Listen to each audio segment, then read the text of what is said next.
तुमचं स्वागत आहे अजून एका नवीन व्हिडिओमध्ये। मित्रांनो, आजच्या व्हिडिओमध्ये आपण जाणार आहे नारायण बेट। मित्रांनो, नारायण बेटाचं लोकेशन बघायचं म्हटलं तर इकडं शिरूर सातारा रोड आहे, हा शिरूर सातारा हायवे। तर ह्या हायवेवर केडगाव चौफुल्यापासून 7 ते 8 किलोमीटर अंतरावर एक फाटा फुटतो, इकडे बघू शकता तुम्ही। हा नारायण बेटाकडे जातो। मित्रांनो, पुण्याकडून जर तुम्ही येणार असाल तर पुण्यापासून 60 किलोमीटर अंतरावर हे स्थान आहे। तर पुण्याकडून येण्यासाठी तुम्हाला आधी सोलापूर रोडने चौफुल्याला यावे लागेल, केडगाव चौफुला, आणि तिथून नंतर मग मोरगाव सुपा रोडकडे वळावं लागेल। आणि मोरगाव सुपा रोडकडे 7 ते 8 किलोमीटरवर आल्यानंतर हा फाटा लागतो, नारायण बेट फाटा। इथून तुम्ही नारायण बेटाकडे जाऊ शकता।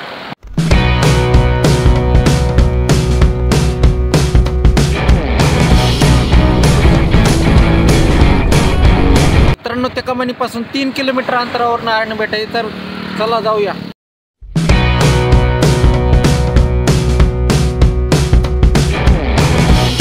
3 किलोमीटर आल्यावर आपल्याला अशा प्रकारची पाटी दिसते, इथून आपल्याला डावीकडे वळायचंय।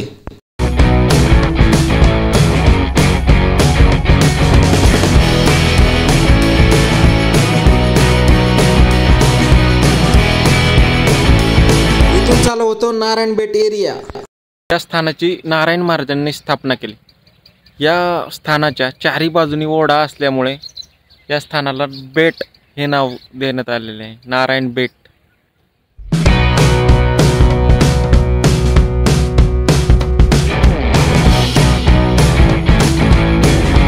कमानीच्या आतमध्ये एंट्री केल्या डाव्या बाजूला कचेरी ऑफिस आहे, तिथून आपण माहिती घेऊ शकतो मंदिराविषयी।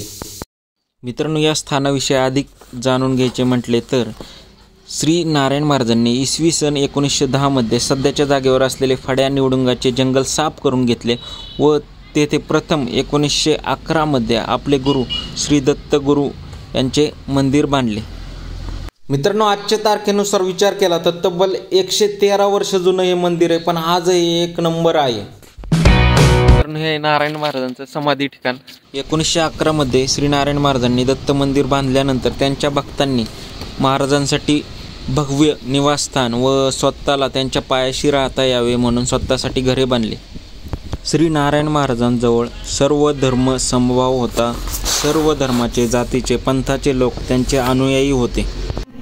या मंदिरात एंट्री केल्या म्युझिक ऐकूनच माणूस प्रसन्न होतो।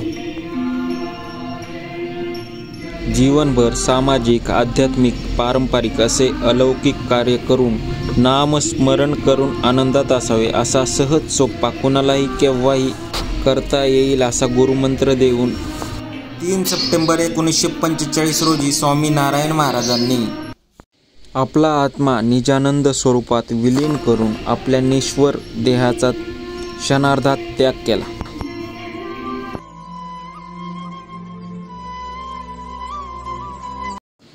श्री नारायण महाराजांनी बांधलेले दत्त मंदिराची थोडक्यात माहिती घेऊया। बेटात एंट्री केल्या उजव्या हाताला प्रथम मंदिर लागते। चला मंदिराच्या आतमध्ये जाऊया।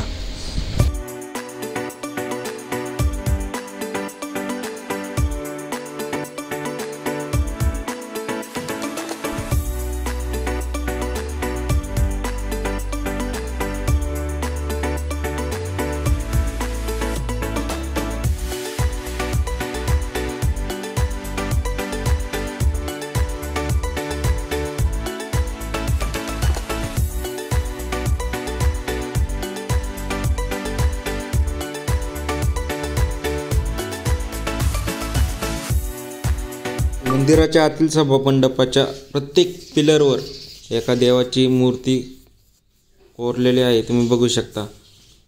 आतल्या साईडने एक मूर्ती आहे, बाहेरच्या साईडने एक मूर्ती आहे, आणि आकर्षक असं नक्षीकाम केलेलं आहे, ते बघून नक्कीच प्रसन्न वाटते।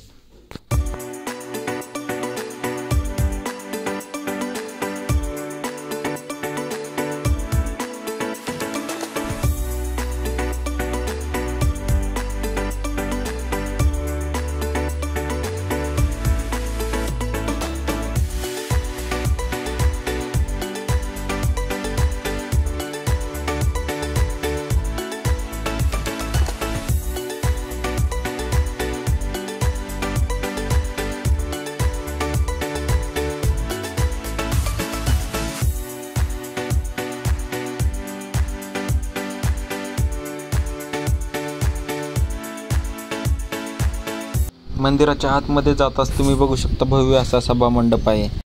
मंदिराची रचना अतिशय शास्त्रशुद्ध व फारच कलात्मक आहे. आणि गाभाऱ्याच्या दरवाजावर तुम्ही बघू शकता वरद लक्ष्मीची मूर्ती आहे. आणि मंदिराच्या आतमध्ये दत्तगुरूंची एकदम सुंदर अशी मूर्ती आहे.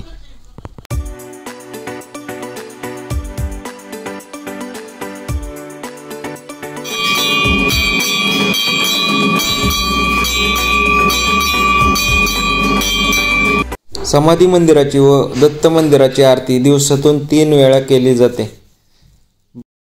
दर गुरुवारी रात्री 7:45 ते 9:30 श्री दत्तगुरूंची पालखी निघते व त्या पालखीसाठी भाविकांची खूप गर्दी असते.